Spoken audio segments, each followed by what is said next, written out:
Kisah bermula 15 Juni tahun 1944. Para marinir Amerika berhasil menguasai Pulau Saipan setelah sebelumnya di pertempuran yang begitu dahsyat, lebih dari 70.000 marinir Amerika dikerahkan untuk merebut Pulau Saipan yang saat itu dijaga oleh 30.000 lebih tentara Jepang.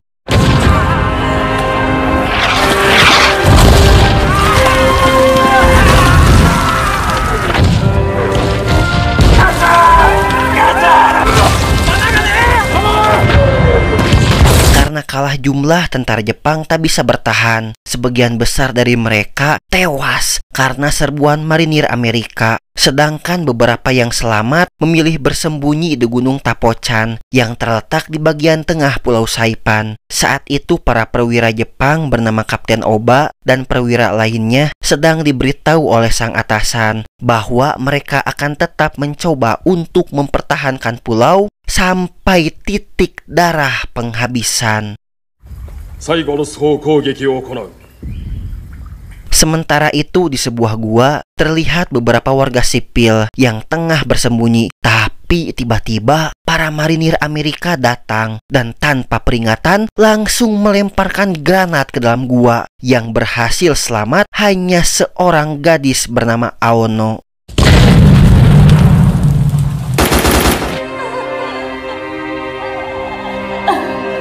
Di tempat lain, para perwira Jepang menyadari jika kondisi mereka semakin terdesak. Kemudian mereka mengadakan pertemuan. Jenderal Saito mengatakan bahwa Angkatan Laut Kekaisaran Jepang tidak bisa membantu mereka karena merasa gagal mempertahankan pulau. Sang jenderal dan perwira lainnya memutuskan untuk melakukan harakiri. Setelah kepergian perwira tertinggi mereka, Jepang di bawah pimpinan Kapten Oba memutuskan untuk menyerang para marinir Amerika. Sang kapten bertekad untuk tetap melawan para marinir Amerika. Meskipun mereka kalah jumlah, dengan semangat yang luar biasa, 4.000 tentara Jepang yang tersisa akhirnya memberanikan diri untuk menyerang tentara Amerika.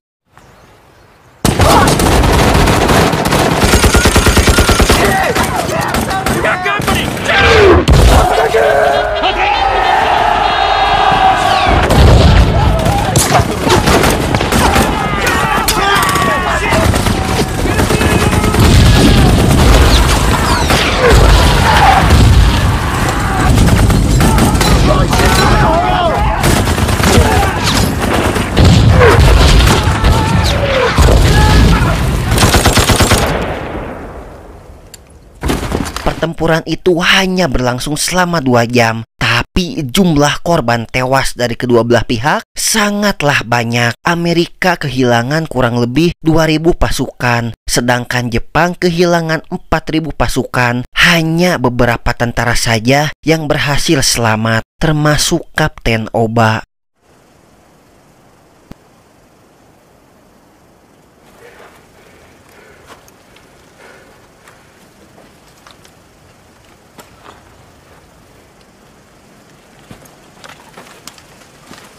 Dua hari setelah pertempuran berdarah itu, komandan pasukan Amerika akan mengumumkan kemenangan di Pulau Saipan. Tapi di saat yang bersamaan, mereka mendapatkan informasi bahwa ada beberapa tentara Jepang yang masih bersembunyi di hutan. Kapten Lewis yang mendengar hal tersebut kemudian menawarkan ide ke atasannya yang bernama Kolonel Pollard. Dia mengatakan bahwa dirinya akan mencoba bernegosiasi dengan para tentara Jepang. Ia akan membujuk para tentara Jepang untuk menyerah lantaran kondisi para tentara Jepang yang sudah sangat terdesak dan tidak punya pilihan lain selain menyerah. Sebenarnya Kapten Lewis sedang mencari cara agar tidak ada lagi korban yang jatuh akibat peperangan ini. Selain itu, dia juga sangat mengagumi budaya Jepang yang menjunjung tinggi disiplin serta harga diri. Awalnya Kolonel Pollard ragu dengan ide dari anak buahnya itu, tapi akhirnya beliau setuju dengan syarat Kapten Lewis hanya diberikan 1 bulan saja untuk melakukan rencananya.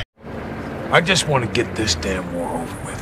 Tanpa membuang waktu, tentara Amerika di bawah pimpinan Kapten Lewis mulai bergerak untuk mencari para tentara Jepang yang tersisa.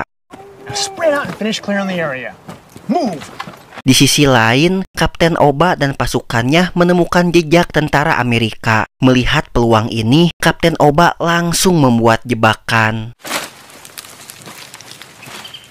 Ternyata perkiraan sang kapten benar terjadi. Para marinir Amerika mulai melintasi jalur tersebut. Tapi marinir Amerika tidak segampang itu untuk dibobodo. Mereka menyadari jebakan dari Kapten Oba, tapi tiba-tiba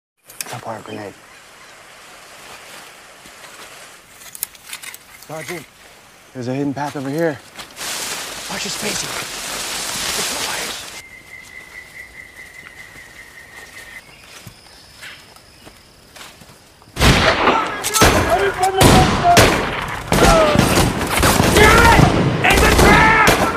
Ternyata jebakan sebelumnya hanya pengalihan semata. Serangan tak terduga ini tentu saja mengejutkan pihak Amerika.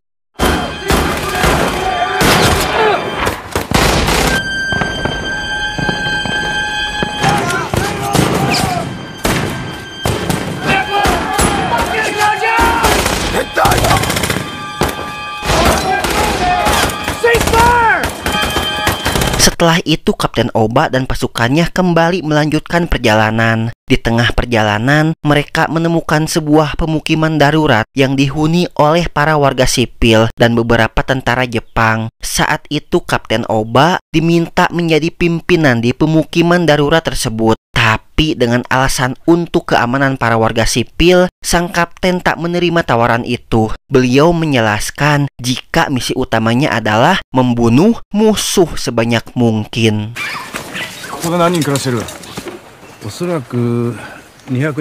Setelah cukup jauh berjalan, tiba-tiba pesawat Amerika muncul dan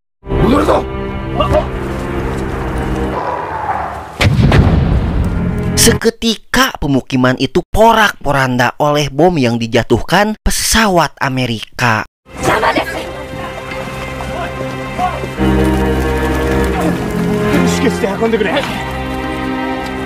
Melihat hal ini, Kapten Oba langsung memerintahkan pasukannya untuk mencari tempat persembunyian yang lain yang bisa menampung para warga sipil. Sang kapten memerintahkan mereka untuk mendirikan 3 tempat pemukiman darurat di 3 tempat yang berbeda. Hal ini dilakukan untuk meminimalisir jatuhnya korban bila serangan kembali terjadi.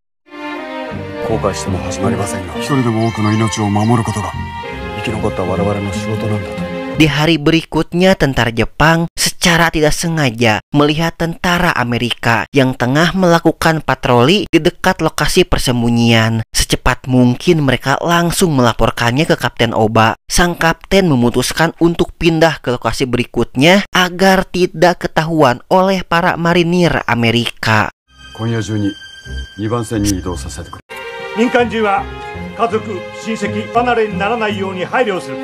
Sementara Kapten Lewis dan pasukannya terus mencari keberadaan para tentara Jepang hingga akhirnya mereka tiba di lokasi persembunyian dari para tentara Jepang. Tapi lokasi itu sudah kosong ketika salah satu tentara Amerika akan mengambil air di dekat goa. Tiba-tiba akibat jebakan Kapten Oba, beberapa anggota tentara Amerika terluka parah. Bahkan salah satu di antaranya harus tewas.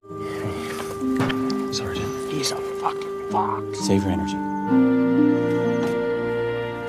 You take care, buddy. Hal ini membuat sang kolonel naik pitam. Amarahnya semakin bertambah ketika tahu jika pimpinan tentara Jepang adalah seorang kapten yang bahkan mendapatkan julukan rubah dari tentara Amerika lantaran kehebatannya dalam bersembunyi, melarikan diri, serta memberikan serangan dadakan. Sang kolonel bertekad akan menghabisi semua tentara Jepang yang tersisa. Sang kolonel mengerahkan semua marinir yang ada untuk menghabisi para tentara Jepang.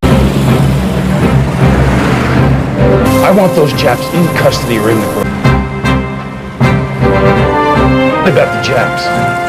anything that's moving or alive. Kini keadaan Kapten Oba dan yang lainnya semakin terpojok. Mau tidak mau, mereka harus bersembunyi jauh lagi ke dalam hutan. Mereka kemudian bersembunyi di atas celah-celah tebing. そこは上部がジャングルの木で覆われ、断崖が続いている。その崖の中間に岩棚になっているところが。 Para marinir Amerika terus menyusuri setiap bagian Gunung Tapachau. Bahkan mereka juga mengerahkan sebuah pesawat. Ketika para marinir Amerika sedang beristirahat, tiba-tiba beberapa tentara Jepang langsung menyerang. Serangan mendadak ini menyebabkan beberapa marinir tewas.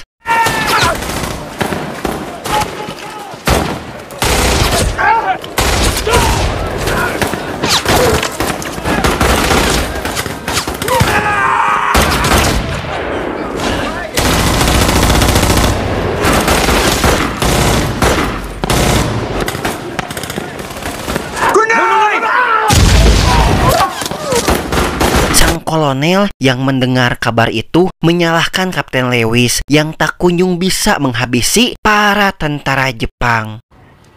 Who is this Fox character? Is he some kind of a magician? Is he Harry Houdini? Tapi keesokan harinya, sang kolonel dipindah tugaskan karena dianggap tidak mampu menjalankan tugas dengan baik. You get this Oba character. You tell him something for me. Tell him he's a son of a bitch. I'm sure to let him know, sir.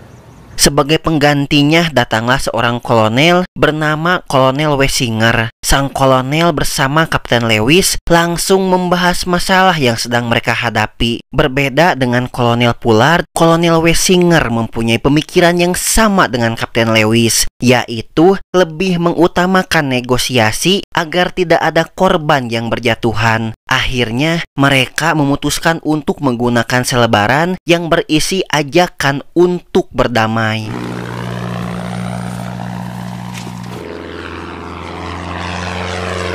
Tapi cara tersebut ternyata tidak berhasil. Kapten Oba dan pasukannya tetap tak mau menyerah.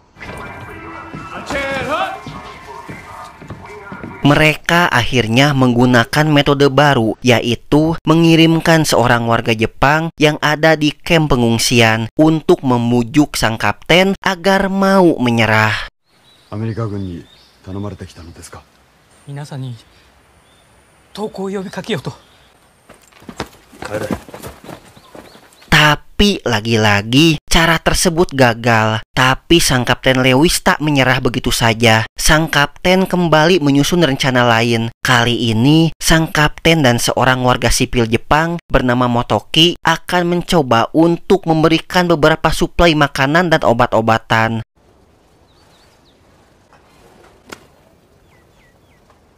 Di saat Isya, rencana itu mulai dijalankan. Sembari memberikan suplai makanan, Motoki mencoba merayu sang kapten untuk segera mengakhiri perlawanan dan menyerah saja kepada pihak Amerika. Namun ternyata salah satu tentara Jepang yang bernama Horiyuchi juga berada di sana. Dia sedang mencuri suplai obat dari kamp medis Amerika. Ketika melihat Kapten Lewis, dia langsung menembaki sang kapten. Hal ini tentu saja membuat Kapten Oba semakin tak percaya dengan pihak Amerika. Rencana Kapten Lewis untuk berdamai dengan Kapten Oba harus pupus lantaran sebuah kesalahpahaman.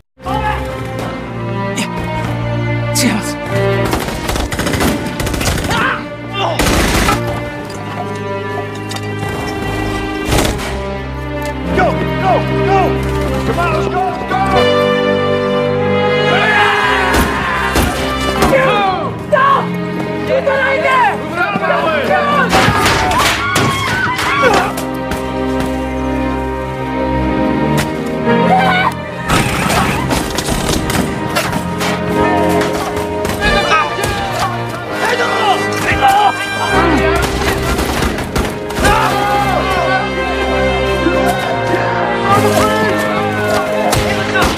Beberapa hari setelah kejadian tersebut, Kapten Oba memutuskan untuk mengirim warga sipil ke penampungan karena sang kapten sadar jika para warga tetap ikut dengannya, warga sipil hanya akan menderita lantaran kekurangan sandang pangan dan obat-obatan. Sementara Kapten Oba dan pasukannya akan terus berjuang hingga titik darah penghabisan.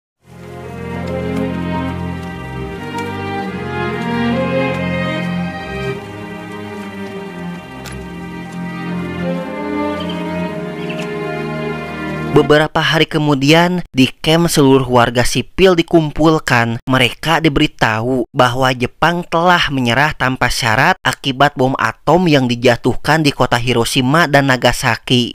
Emperor Hirohito's announcement of Japan's unconditional surrender was recorded and later broadcast to his loyal subjects. Kabar tersebut dengan cepat sampai ke Kapten Oba dan pasukannya. Sang kapten mulai bimbang dengan pilihan yang harus diambil. Terlebih lagi para pasukan sudah mencapai titik terendah untuk bertahan.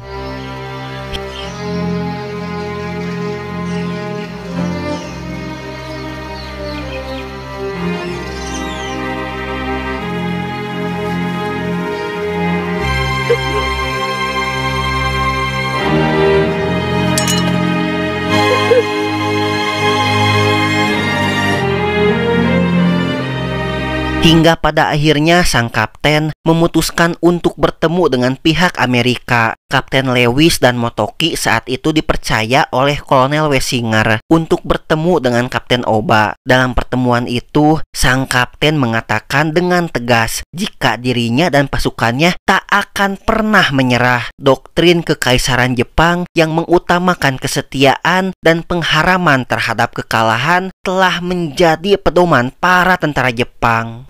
よって山を降りるつもりは我々は降伏はしません。 Tapi tiba-tiba salah satu anak buahnya menembak Motoki dengan alasan bahwa Motoki adalah seorang pengkhianat. 友軍たちの敵です。私は絶対に降伏しません。ご別拝。あなたが命令したのですか?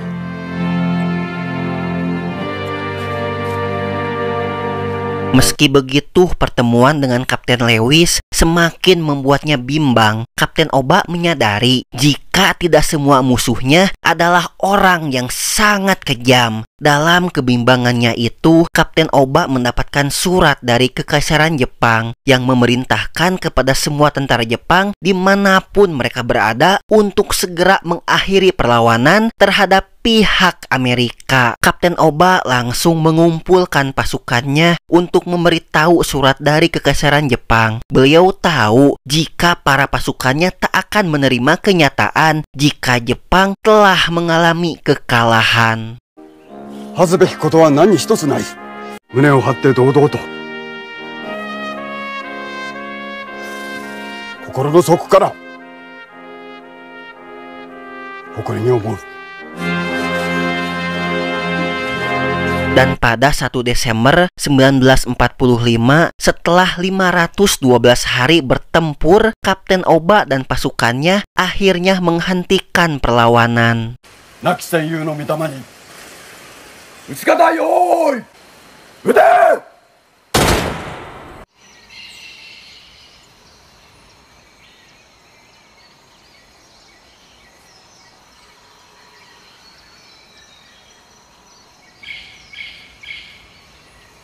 Meski peperangan dibenarkan sebagai solusi terakhir untuk menyelesaikan masalah, tapi peperangan yang terjadi karena keegoisan dan hawa nafsu serakah manusia untuk memenuhi hawa nafsunya hanya akan menjadi sebuah bom waktu yang akan menghancurkan umat manusia itu sendiri. Sekian alur cerita film dari HB Wara. Jika ada hal yang tak berkenan, saya mohon maaf yang sebesar-besarnya. Assalamualaikum.